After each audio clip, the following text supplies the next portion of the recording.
नमस्कार, आप देख रहे हैं हमारा समाचार और मारवाड़ की धरती जोधपुर पे आज हनुमान बेनीवाल ने एक बड़ी हुंकार रैली, युवा हुंकार रैली का ऐलान किया था और आज कुछ ही देर में यहाँ पर हनुमान बेनीवाल पहुंचेंगे।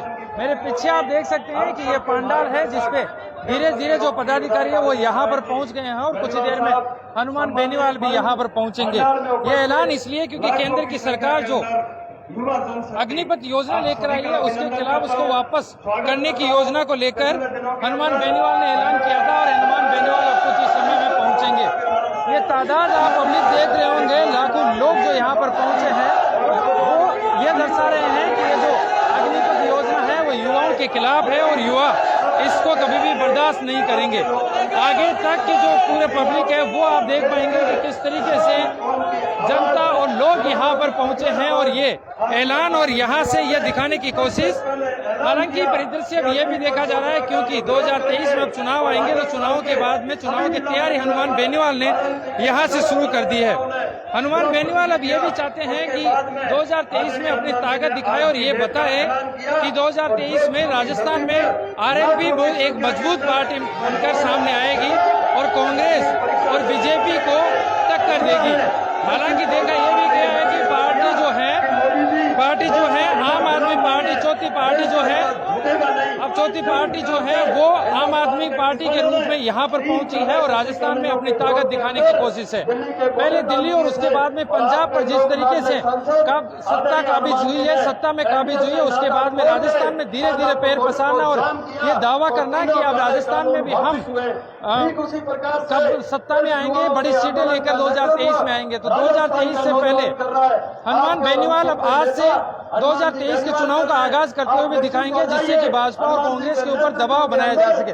मेरे साथ बहुत से लोग भी हैं, इनसे भी बात करने की कोशिश करेंगे और इनसे जानेंगे कि क्यों इतने जोश में हो और कहाँ से आए हो आप? मैं क्या उम्मीद लेकर आए हो हनुमान बेनीवाल से? हमारी एकमात्र उम्मीद हनुमान बेनीवाल है, बाकी सब। आपको क्यों लगता है कि ये जो टीओडी है, जो अग्निपथ योजना है, वो गलत है और युवाओं के खिलाफ है? युवाओं के खिलाफ इसलिए 4 साल बाद युवा क्या करेगा? अगर तो ये तस्वीरें मैं आखिर तक आपको दिखाना चाहूंगा क्योंकि ये जो पब्लिक यहाँ पर पहुंची है वो भी ये भी दिखाने की कोशिश होगी कि लाखों की तादाद में जो यहाँ पर लोग पहुंचे हैं, इससे राजस्थान की एक बार सत्ता में भी वापसी होगी। किसकी वापसी होगी ये देखने वाली बात होगी क्योंकि 4 साल बीते कांग्रेस सरकार आपसी कलह की वजह से सचिन पायलट और मुख्यमंत्री अशोक गहलोत के बीच के जो झगड़ा है उसकी वजह से लगातार राजस्थान में जो कि विपक्ष आरोप लगाते हैं कि उसकी वजह से राजस्थान में कोई भी काम नहीं हो पाए। और भी युवा साथी हमारे साथ हैं जो यहाँ पर रैली में पहुंचे हैं, उनसे जानकारी लेंगे। कहाँ से आए हो? मैं जैसलमेर बनियाना से आया हूँ। क्या उम्मीद है आपके हनुमान बेनीवाल से जो यहाँ पर पहुंचे? अनुमान ये है कि अग्निपथ योजना ली है उसके विरोध में यहाँ पर विशाल रैली आयोजन किया गया है और इसको हम केंद्र सरकार से वापस लेकर ही रहेंगे और 2023 में हनुमान बेनीवाल। युवा जो है वो भी यही अपील कर रहे हैं कि किसी तरीके से, चाहे दबाव से, चाहे राजी से, केंद्र की सरकार, प्रधानमंत्री नरेंद्र मोदी ये स्कीम जो है वो वापस ले और स्कीम वापस लेने के बाद में युवाओं को एक मौका दे और युवा ये दिखा सके कि अग्निपथ योजना है वो कितनी उनके लिए उनके खिलाफ है। जिस तरीके से हनुमान बेनीवाल ने एनडीए से नाता उस वक्त तोड़ दिया था जब किसान आंदोलन था और किसान आंदोलन के बाद में हनुमान बेनीवाल लगातार केंद्र के ऊपर हमला बोलते नजर आए हैं। राजस्थान में 2 पार्टियां भाजपा और कांग्रेस जो है वो लगातार सत्ता में एक के बाद में एक लगी रहती है, लेकिन इस बार मुकाबला कड़ा होगा क्योंकि पिछली बार 2018 में आरएलपी ने 3 सीटें ली थी। हालांकि एक सीट हनुमान बेनीवाल के लोकसभा यानी सांसद बनने के बाद में ये हासिल हुई थी जो उनके छोटे भाई थे नारायण बेनीवाल उनके रूप में, लेकिन इस बार चौथा मुकाबला आम आदमी पार्टी के रूप में और आ गया है और आम आदमी पार्टी अब दावा कर रही है दिल्ली और पंजाब के बाद में कि यहाँ पर भी वो सत्ता में काबिज होगी। एक इस तरीके से भी इसको समझा जा सकता है कि 2023 में विधानसभा चुनाव है, 2024 में लोकसभा के चुनाव है। 2023 में लोकसभा के चुनाव है, 2024 में लोकसभा के चुनाव है। उससे पहले हनुमान बेनीवाल विधानसभा चुनाव में उतरेंगे और वहां से किसी न किसी सीट से लड़ाई लड़ेंगे और खुद भी चुनाव में उतरकर अपनी सीट और अपनी सीटें मजबूत करने की कोशिश करेंगे। और दावा यह किया जा रहा है कि जिस तरीके से नागौर की जो लगभग सीटें हैं उन पे हनुमान बेनीवाल काबिज हो सकते हैं। लगातार हनुमान बेनीवाल ने केंद्र के खिलाफ, पहले केंद्र के साथ नरेंद्र मोदी के साथ गठबंधन किया, लोकसभा में सीटें ली और अब किसान आंदोलन में नाता तोड़ने के बाद में लगातार केंद्र की सरकार पर हमला बोलते नजर आए हैं।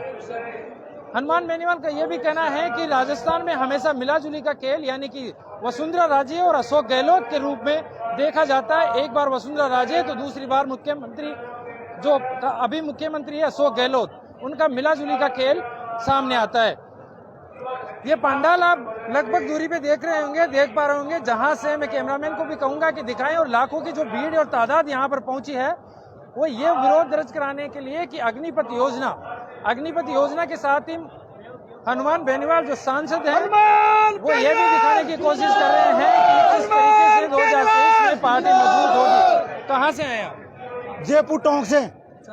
क्या उम्मीद लेकर आए हैं हनुमान बेनीवाल से? हनुमान बेनीवाल से उम्मीद लेके आए हैं कि हनुमान बेनीवाल युवाओं के साथ है और किसानों के साथ है। क्या आने वाले समय में किसी किसान नेता को राजस्थान का मुख्यमंत्री बनना चाहिए, ऐसी कोई मांग है? बनेगा, इसमें खेलने की क्या बात है, बनेगा, मुख्यमंत्री बनेगा। अब की बार 2023 में बीजेपी कांग्रेस 3rd नंबर पे जाएगी, 1st नंबर पे आरएलपी आएगी। क्यों लगता है ऐसा कि भाजपा और कांग्रेस चली जाएगी, उसको बीट कर पाएंगे? भाई साहब आपको मैं बताऊं, बीजेपी कांग्रेस हमारे चाकसू में एक जगह हो गई, युवाओं के मन की आवाज है और उनका कहना लगातार यही है कि जब तक बीजेपी कांग्रेस को सत्ता से हटा नहीं देंगे तब तक हम लगातार लड़ाई लड़ते रहेंगे। हनुमान बेनीवाल कोशिश ये भी करते हैं कि राजस्थान में राजनीति में मजबूती से पैर पसारे जाए और यहाँ पर लोगों के साथ, आम जनता के साथ बीच में जाकर उनको तसल्ली दी जाए, उनके कामकाज को किया जाए। हनुमान बेनीवाल के बड़े मुद्दे रहे हैं, उनमें चाहे टोल मुक्ति जैसे हो, किसान आंदोलन हो, अग्निपथ योजना का विरोध हो, बहुत से ऐसे मामले सामने आए हैं जिनके अंदर एनडीए से नाता जब तोड़ा था किसान आंदोलन में, तब भी वो निकल कर सामने आए थे।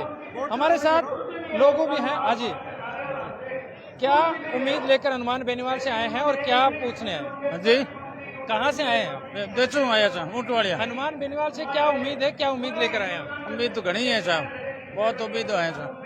क्या लगता है कि हनुमान बेनीवाल यदि जीतकर आने वाले समय में यदि बड़ा चेहरा बनते हैं राजस्थान में, तो क्या ऐसे काम है आपके, आपके ऐसे क्या काम है जो कर देंगे वो?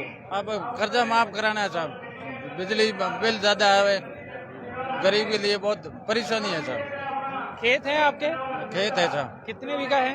50 बीघा है साहब। कौन कौन सी फसलें होती है जैसे? बचत रायडा, सरसों, गेहूँ। तो ये वो लोग भी हैं जो ये उम्मीद कर रहे हैं कि किसान आंदोलन में ये हनुमान बेनीवाल तो वो इनका कर्जा माफ कराएंगे, कर्जा माफ भी करेंगे, टोल मुक्त भी करेंगे और भी बहुत सारे काम करेंगे। आज जोधपुर की धरती यानी कि मारवाड़ से ये दिखाने की कोशिश कि किसी तरीके से 2023 के अंदर सत्ता में आया जाए और ज्यादा से ज्यादा सीटें जीतकर राजस्थान में विधानसभा चुनाव जीते जाए। राजस्थान में किस तरह की सत्ता में आया जाए और कितनी सीटें जीते, ये तो आने वाला समय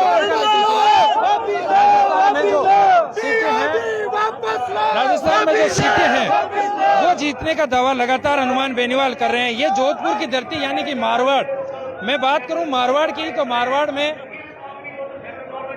जालोर, पाली, नागौर, बाड़मेर, जोधपुर ये सब मारवाड़ की धरती में आते हैं, मारवाड़ से आते हैं, जहां से हनुमान बेनीवाल के हुंकार बनने का एक मकसद ये भी है कि यहाँ से पूरे राजस्थान में एक बड़ा संदेश जाता है और ये जो बड़ा संदेश है वो इस बात के लिए भी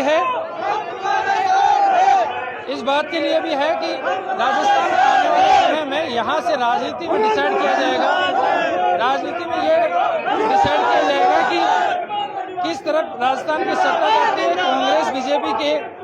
कांग्रेस बीजेपी के जो ऐलान है, कांग्रेस बीजेपी जो है वो सत्ता वापसी किस तरीके से करे। कांग्रेस और बीजेपी के साथ में राष्ट्रीय लोकतांत्रिक पार्टी किस तरीके से अपने पैर पसारे और राष्ट्रीय लोकतांत्रिक पार्टी जो है वो राजस्थान में कितनी सीटें जीते। हालांकि विपक्षी पार्टियों का कहना है कि आने वाले समय में राष्ट्रीय लोकतांत्रिक पार्टी की जो मजबूती का दावा हनुमान बेनीवाल कर रहे हैं, कहीं ना कहीं वो युवाओं और उनके संगठन की कमजोरी की वजह से कमजोर होता हुआ दिखाई देता है। ये लगातार तस्वीरें जोधपुर से, जहां पर जोधपुर की धरती से यानी कि मारवाड़ से, जहां पर आज लाखों की संख्या में लोग पहुंचे हैं और यहां से बड़ा संदेश राजस्थान की राजनीति में देने की कोशिश, और राजस्थान की राजनीति में ये कोशिश इसलिए भी की जा रही है कि राजस्थान 2023 में विधानसभा चुनाव हो गए, 2024 में यहाँ से लोकसभा के चुनाव होंगे। हनुमान बेनीवाल लोकसभा सांसद थे और यहाँ से लगातार दावा उनका एक ही है कि किस तरीके से सत्ता में वापसी की जाए, विधानसभा चुनाव लड़े जाए और विधानसभा चुनाव लड़ने के बाद में ज्यादा से ज्यादा नागौर से सीटें जीतकर यहाँ से पहुंचाया जाए। ये जो तस्वीरें आप आगे तक देखेंगे, मैं कैमरामैन से कहूंगा कि आगे तक ऊपर तक तस्वीरें दिखाएं, जहां पर ये जो पांडाल है वो लंबी दूरी तक बनाया गया है, इसलिए कि राजस्थान से, पूरे राजस्थान से आरएलपी के कार्यकर्ता यहाँ पर उमड़े हैं और इस विरोध में कि अग्निपथ योजना जो सरकार लेकर आई है उसके खिलाफ उनका कहना है कि ये टीओडी, टूर ऑफ ड्यूटी जो है वो युवाओं के साथ छल है। केंद्र सरकार पर लगातार हनुमान बेनीवाल हमला बोल रहे हैं और उनकी एक ही मंशा अब यह है कि किसी तरीके से ये जो अग्निपथ योजना वापस की जाए। हालांकि केंद्र सरकार ने साफ कर दिया है कि किसी भी तरीके से ये जो योजना है वो वापस नहीं होगी, क्योंकि ये युवाओं के हित में है और इससे युवाओं को ज्यादा से ज्यादा मौका मिलेगा देश की सेवा करने का, देश की रक्षा करने का और देश के लिए काम करने का, जो कि उनका पहले से मन रहता था। और उनका ये भी युवाओं का रहता था कि युवा ज्यादा से ज्यादा किस तरीके से सेना में जाए, सेना में भर्ती हो, क्योंकि देश के हर कोने से युवा जाकर अपने देश के लिए सेवा करना चाहता है। सेवा ये इस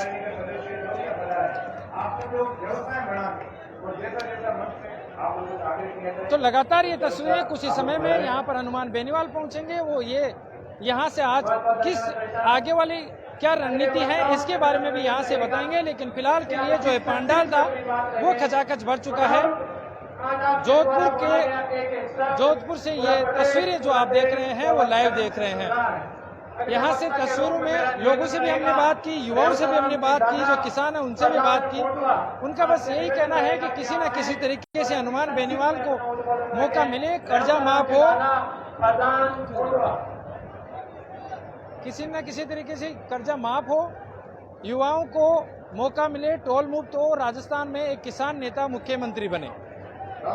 ये तस्वीरें आप देखेंगे जोधपुर से, जहां पर लगातार चौथी पार्टी यानी कि आम आदमी पार्टी राजस्थान में पैर पसारने के बाद में अब आरएलपी अपने आप को मजबूत करने में लगी है। हालांकि बहुत से लोग ऐसे भी हैं जिनसे हम बात करेंगे और पूछेंगे कि क्या संगठन से कुछ लोग छोड़कर गए हैं, वो जाने से क्या पार्टी कमजोर होगी और आने वाले समय में क्या इसका खामियाजा और राष्ट्रीय लोकतांत्रिक पार्टी को भुगतना पड़ेगा। जिस तरीके की तस्वीरें फिलहाल के लिए आप देख रहे हैं, ये बड़ी तस्वीरें सामने आ रही है और उससे ये पता चल रहा है कि आज जो ऐलान हनुमान बेनीवाल ने किया था लगभग वो कहीं ना कहीं सफल होता हुआ दिखाई दे रहा है, क्योंकि लाखों की भीड़ और ये जो पांडाल जो बनाया गया था वो लगभग भर चुका है। और देश के हित के अंदर जो ये जनसलाप जो ये सभा रखी है, कुछ उपलक्ष्य में हमारे सभी मंचासीन व हमारे क्यूसर के लाडले विधायक नारायण जी बेनीवाल साहब व समस्त प्रधान साहब, गुरु प्रधान साहब व जिला परिषद सदस्य व समस्त मंचासीन। तस्वीर में कुछ लोगों से और भी कुछ हम जानने की कोशिश करेंगे, ये भी जानने की कोशिश करेंगे कि क्या 2023 के विधानसभा चुनाव में हनुमान बेनीवाल की पार्टी यानी कि राष्ट्रीय लोकतांत्रिक पार्टी यहाँ से मजबूत होकर सामने आएगी और मजबूती से लड़ेगी और कितनी सीटें तक यहाँ से वो जीत सकती है। ये बड़ा देखने वाला होगा 2023 के चुनाव में। लगातार ये तस्वीरें देखते रहिए, क्योंकि हनुमान बेनीवाल कुछ ही समय में यहाँ पर पहुंचेंगे और ऐलान करेंगे कि आगे रणनीति क्या होगी राष्ट्रीय लोकतांत्रिक पार्टी से और किस तरीके से राजस्थान में वो लड़ाई लड़ेगी। देखने वाली होगी कि क्या अग्निपथ योजना जिसका विरोध हनुमान बेनीवाल कर रहे हैं वो केंद्र की सरकार वापस लेगी, क्योंकि फिलहाल मंशा केंद्र की सरकार यानी कि प्रधानमंत्री नरेंद्र मोदी की ये नहीं लग रही है कि जो योजना लेकर आए हैं, क्योंकि इससे पहले भी ये योजना